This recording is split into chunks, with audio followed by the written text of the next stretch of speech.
Varicose veins మన Avis vascular సెంటర్లో with affordable cost treatment చేస్తారు. గురుగారు, ఇంటికి కొన్ని సార్లు చెద పట్టేస్తూ ఉంటుందండి. ఎంత దాన్ని క్లీన్ చేసినా కూడా మాటి మాటికి వస్తూనే ఉంటుంది. అంటే అలా చెద వచ్చినప్పుడు మనకి దేనికన్నా సంబంధించి సంకేతం లాంటిది అది తెలుసుకోవచ్చు అంటారా? యూనివర్సల్ స్కానర్ అని జియోపతిక్ వాస్తు అనే దాన్ని నేర్చుకున్న రోజుల్లో దీని గురించి ఎక్కడైతే నెగిటివ్ ఎనర్జీ ఉంటుందో అక్కడ చెద పడుతుంది అని విన్నాను. ఓకే. నెగిటివ్ ఎనర్జీ, నకారాత్మక శక్తులు ఉన్న చోట చెద పడుతుంది అని విన్నాను.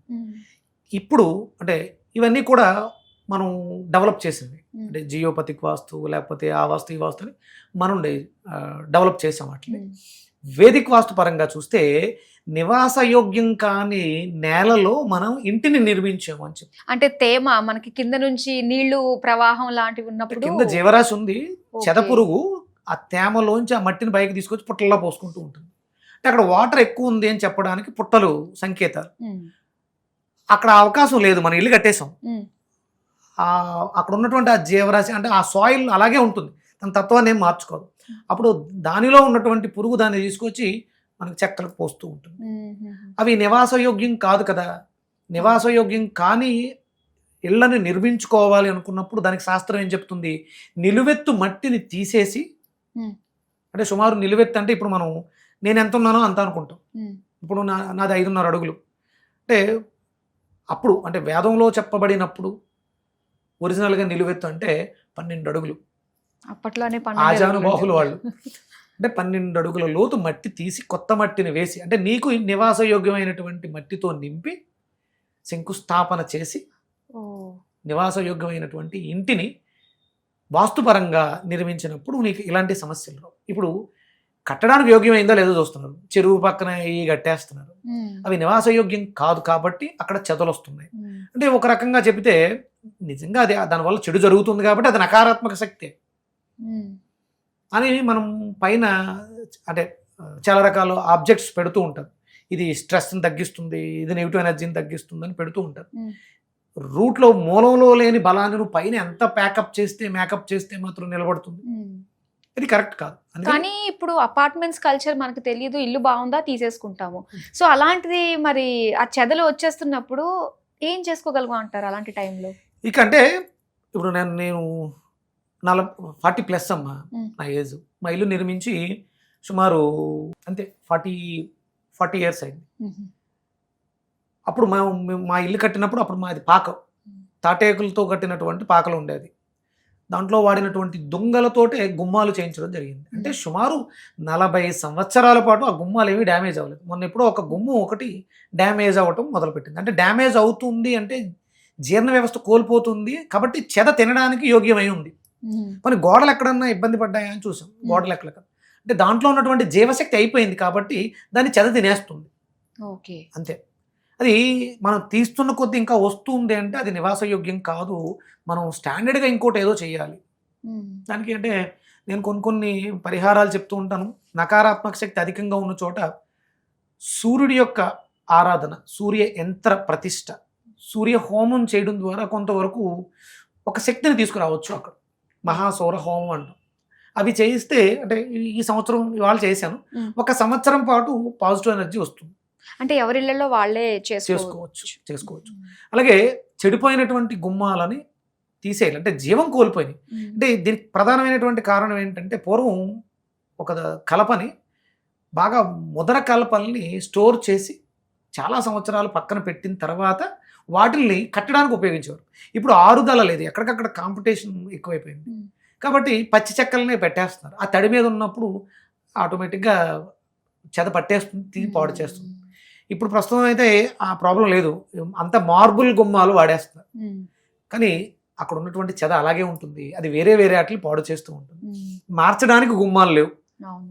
కానీ మరి ఏం పాడవుతుందంటే మన అల్మరలో ఉన్నటువంటి డాక్యుమెంటేషన్, పేపర్లు అవి పాడు చేస్తున్నాయి. అది మనం దాన్ని మరి ఎలా నిర్మూలిస్తారు అంటే ఇక దైవశక్తిని శరణు వేడుకోవడం అంతే. ఆ ఇంట్లో అనునిత్యం చేసేటువంటి కర్మలు సత్కర్మలై ఉండాలి. ఇక చెద అలాగే ఉంటుంది, దాన్ని మనం ఏం చేయలేము.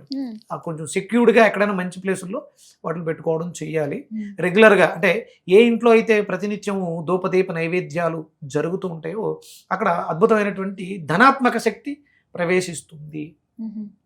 అని శాస్త్రం చెప్తుంది. ఓకే. కానీ ప్రారంభంలో మూలాన్ని బాగు చేయకుండా మీరు పైపైన ఎంత బాగా చేసినా కొంతవరకే. మ్మ్. ఇప్పుడు మీరు థాయిలాండ్లో బిల్డింగ్స్ చూశారు, మ్మ్. భూకంపం వచ్చింది. దానికి కారణం వాళ్ళు చాలా అభివృద్ధి చెంది ఉన్నారు. ఎందులో అంటే టెక్నాలజీ అన్ని రకాలుగా. టెక్నాలజీలోను లేకపోతే లివింగ్ లైఫ్లోను ఎంజాయ్ చేయటంలోనూ అభివృద్ధి చెందున్నారు. కానీ సెక్యూరిటీలో లేవు. మనకు ఆ ఇబ్బందులు భారతదేశంలో ఆంధ్రప్రదేశ్, తెలంగాణ, మన ప్రాంతాల్లో భూకంపాలు కానీ ఇలాంటి విపత్తులు చాలా వరకు తక్కువ. ఎందుకంటే మనం కొంచెం శాస్త్రము, ధర్మము వీటి మీద నడుస్తూ ఉంటాం. ఓకే. అందుకని శంకుస్థాపన అంటే మీకు తెలిసిందేంటి? అంటే గొయ్యి తవ్వుతారు, అందులో మనకి పూజ చేస్తారు. అదే 2 ఇటుకలు పెట్టి పెట్టి నవరత్నాలు, నవధాన్యాలు, ఒడ్లు, కొబ్బరికాయలు వేస్తారు. కాదు,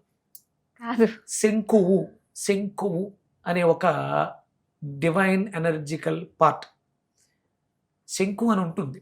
ఓకే.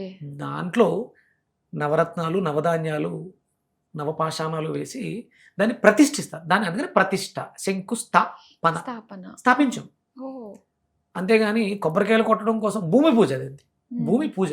అమ్మ నేను నివాసయోగ్యంగా మార్చుకుంటున్నాను, అనుగ్రహించాను. శంకుస్థాపనలు జరగట్లా. శంకుస్థాపన అనేది ఎందుకు పెట్టారు? అదొక బేరింగ్ అయి ఉండి దిక్కులని బ్యాలెన్స్ చేస్తూ చాలా పెద్ద కరుతు. అది శాస్త్రీయంగా ఎవరు చేయట్లేదు. అందుకని ఆ వాస్తు దోషాలతో ఇబ్బంది పడుతున్నారు. మీరు చెప్తుంటే ఒక్కొక్క దానికి తెల్లబోవాల్సి వస్తుందండి. నిజమే కదా అన్నట్టుగా. దానివల్ల ఇలాంటి సైడ్ ఎఫెక్ట్స్ వస్తూ చాలా. అంటే ఇల్లు కట్టి చూడు, పెళ్లి చేసి చూడు అనే సామెత ఊరికే రాలేదు. అంటే ఇల్లు కట్టడం అంటే అంత ఆషామాసి ఏదో 4 గోడలు లేపి పైన ఏదో దోలాలు వేసి ఆకులు కప్పేది కాదు ఇల్లు కట్టడం అంటే.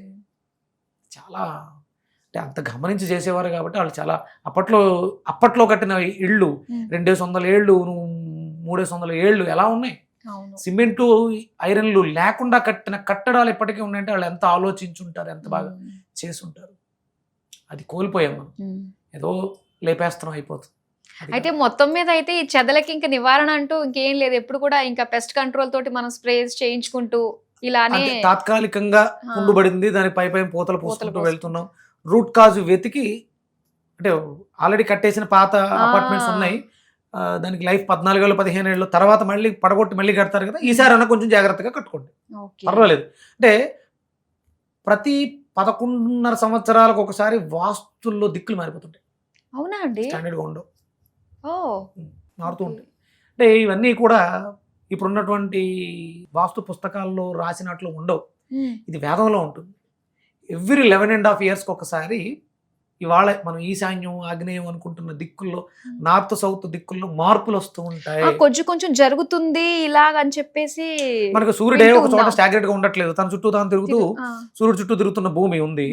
మరి ఉత్తరాయణం, దక్షిణాయనం ఉన్నప్పుడు తూర్పు ఇదేని ఎలా చెప్పగలుగుతున్నాం?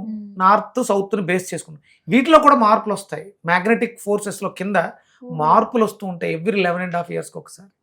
దీని మీద చాలా అధ్యయనం చేయాలి. చాలా ఉందండి నిజంగా తెలుసుకోవాలంటే దీని గురించి డీప్ గా. సో ఇలాంటి వాళ్ళ రాకతో మాకు కాస్త అవగాహన కల్పిస్తున్నారు. అవగాహన తెచ్చుకోండి, భయపడాల్సిన అవసరం లేదు. మార్పు వస్తుంది. ఈ ఇంట్లో నాకు బాగాలేదు, మేము చాలా 10 ఏళ్ళుగా ఉన్నాం, ఇంకొక 1 year ఉండండి, వాస్తులో మార్పు వస్తుంది. ఇప్పటి వరకు మీకు పని చేయని ఇల్లు మళ్ళీ పని చేస్తుంది. ఓకే. నిజమేనండి, మారుతుంది అని చెప్పేసి అన్నారు కదా. మారుతుంది, డెఫినెట్ గా మారుతుంది. ప్రతినిత్యము కూడా పంచోపచారాలు కానీ షోడశోపచారాలతో కానీ నిత్యము దూపదీప నైవేద్యాలతో పూజలు చేయండి. అందులో అద్భుతమైనటువంటి ధనాత్మక శక్తి ఏర్పడి మీకు మార్గం దొరుకుతుంది. అంటే చెద ఎలా వెళ్ళిపోతుంది అనే మార్గం మీకే దొరుకుతుంది. మీకు అర్థమవుతుంది, మీకే అర్థమవుతుంది. నాకు అర్థం కాదు, నేను బయట నుంచి వస్తాను వాస్తు సిద్ధాంతిని, ఇది తప్పు ఉంది, ఇది పగల కొట్టండి, ఇంకోటి కట్టండి అంటాను. కాదు, మీకే అర్థమవుతుంది. ప్రతి వెంటప్పుడు నాకు ఏదైతే జ్ఞానం ఉందో అది మీకు వస్తుంది నెమ్మదిగా. మీరు ఉంటున్న ఇంటి గురించి మీరు అధ్యయనం. మనం ఒక ఎపిసోడ్లో మాట్లాడుకున్నాం, ఉప ఆవాసము. నీకు నువ్వు దగ్గరికి వెళ్తే నీ ఇంట్లో వస్తున్నటువంటి సమస్యకి పరిష్కారం నీ దగ్గరే ఉంటుంది, నా దగ్గర కాదు. దానికి కూడా దగ్గరగా వెళ్ళండి. ఈ సమస్యకి పరిష్కారం ఏంటో ఆలోచించండి, దారి దొరుకుతుంది. చాలా చక్కగా తెలియజేశారండి. తెలియని ఎన్నో విషయాలు సరికొత్త కోణంలో మా అందరికి ఎక్స్ప్లెయిన్ చేసినందుకు ధన్యవాదాలు. సూర్యస్మిత.